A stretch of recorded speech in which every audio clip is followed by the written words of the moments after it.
Hello. Just got off work from the janitor's job. A big, quiet, empty building at night like that makes me very sleepy in there. It's a great hall of sleep. The building's over 100 years old.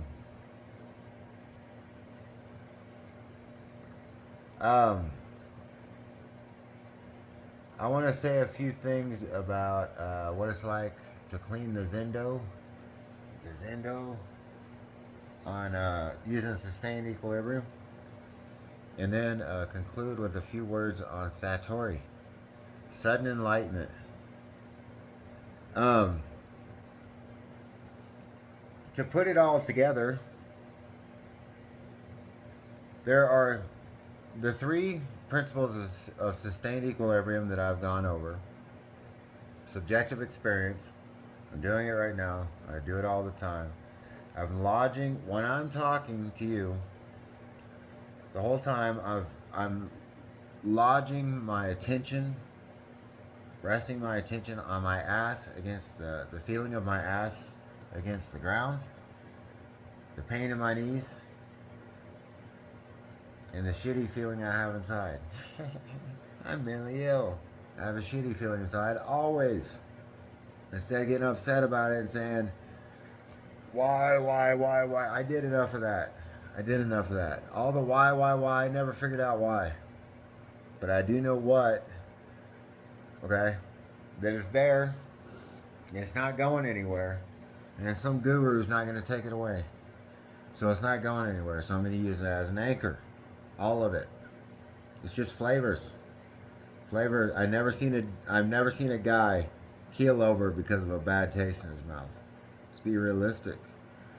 I got a shitty feeling inside me right now. It's a flavor. Now sometimes that flavor. Now look, I'm not discrediting extreme feelings. I'm not talking about the extreme ones. I'm talking about your everyday, just how you are most of the time. How I am most of the time is I just kind of feel like shit most of the time inside. Once in a while it crescendos, and that's a whole other deal. I'm talking about, instead of talking about the worst case 1% situations, well, will it work if I'm in a submarine in the Mariana Trench or whatever? Look, how about just when we feel relatively normally shitty? That's enough. You know what I mean? So I use that, my subjective experience, what it feels like to be me, one moment to the next, physically, emotionally, all the sensations. I use those as anchors in my body and mind to anchor me to the present moment.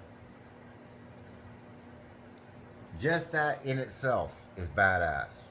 Because I've done it. That was the first thing I got, and it worked for a long time. It was great. It works. But if all the things are used in concert with each other, spot on, man. So the second thing is systematic forgetting. Systematic forgetting is glorious stuff because that's where the spontaneity of existence comes in. Nothing sticks. Nothing sticks. Okay? Nothing sticks. When I say I'm going to clean the Zendo. So I start walking around.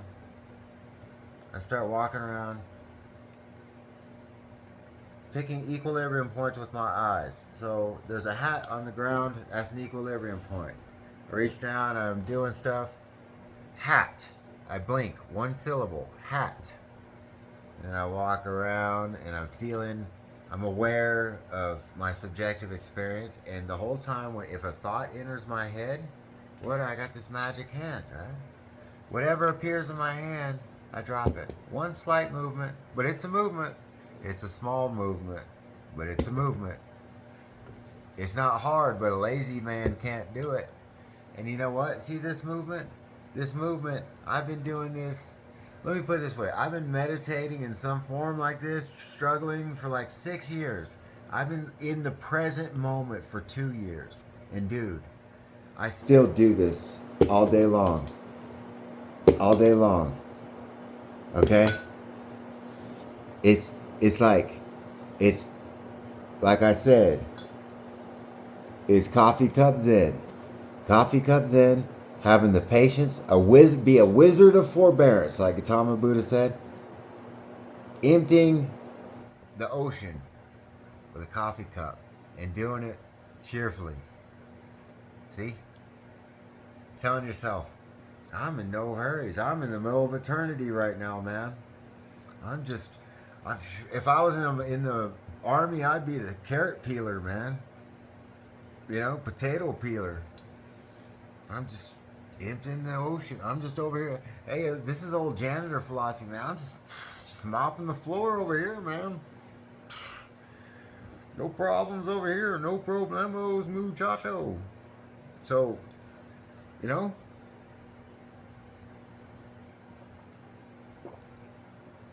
equilibrium points in here, and systematic forgetting all at the same time, going about your deal. Keep your eyes low. Keep your eyes low. You know how I got the idea for, well, I ain't gonna get into all that, but the application of equilibrium points and all that, I figured something out. I could never work at my janitor's job. My mind was all, it's like I couldn't practice at work. My mind was all over the place. Then I realized something. You know what I was doing the whole time? I was reading all the shit all over the walls at the schools. I work at a school. I was reading all the shit all over the walls. My mind was going all over the place. Keep my eyes low. Okay?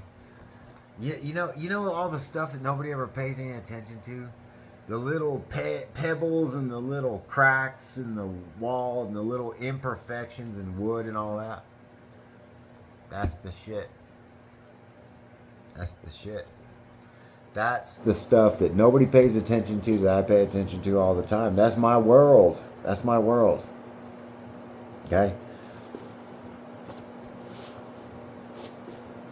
Jesus in the Gospels tells a parable where he says there's this rich man that throws a party, and he invites all the other rich people in town, all the important people in town to his party. And he prepares for it, and all the food gets cooked and everything. And then the day of the party arrives, like a Saturday or whatever. One by one, this guy, all these rich people, they send their servants to this guy's house. Say, hey man, my master, you know, he gouged out his eye in the middle of the night trying to pick his nose. He's in the hospital. He can't make it. The other one says the other one got run over by a chariot. It got run over by a chariot or whatever. The other one got dragged by a donkey. One by one, excuses. And finally, the rich guy looks around. He's got all this food. He's like, to hell with this. He tells his servants, he's like, go out in the street. Tell all the poor people, all the homeless people, all the crippled people.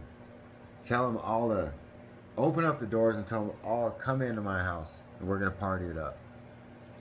The first will be last and the last will be first. Now, there are very obvious meanings to these parables. But in all such things, there is an esoteric, hidden meaning to them. One such hidden meaning is that all the stuff that everybody ignores, all the poor people in the parable, which is to say all the little pebbles and the little broken rubber bands in the gutter and the lonely little plastic trash bag blowing in snowy winds and all that, right? All that stuff, and light poles, light sockets are good stuff. Light sockets, all that stuff nobody ever pays any attention to, like the homeless people in the street in this parable. That's the one the rich man says. All that stuff. That's the stuff. The first will be last and the last will be first. The rich guys in the parable, they'll be last. And the homeless guys and The poor people in the street, they'll be first. In my interpretation, the the big screen TVs, the plasma televisions, and the smartphones and all that stuff, that shit'll be last. That's what everybody pays attention to, and it makes them miserable. No, all that stuff will be last. The stuff that'll be first is the stuff that's last right now. All the little pebbles and the little imperfections and the little holes and things and the light poles and all that. That's the stuff. That's my treasure. Okay? Build down. Alright? Like, instead of trying to build up all the time, I want more of this. I want bigger experiences, more understanding. How about build down and concentrate on the little pebbles and things? Give that a try.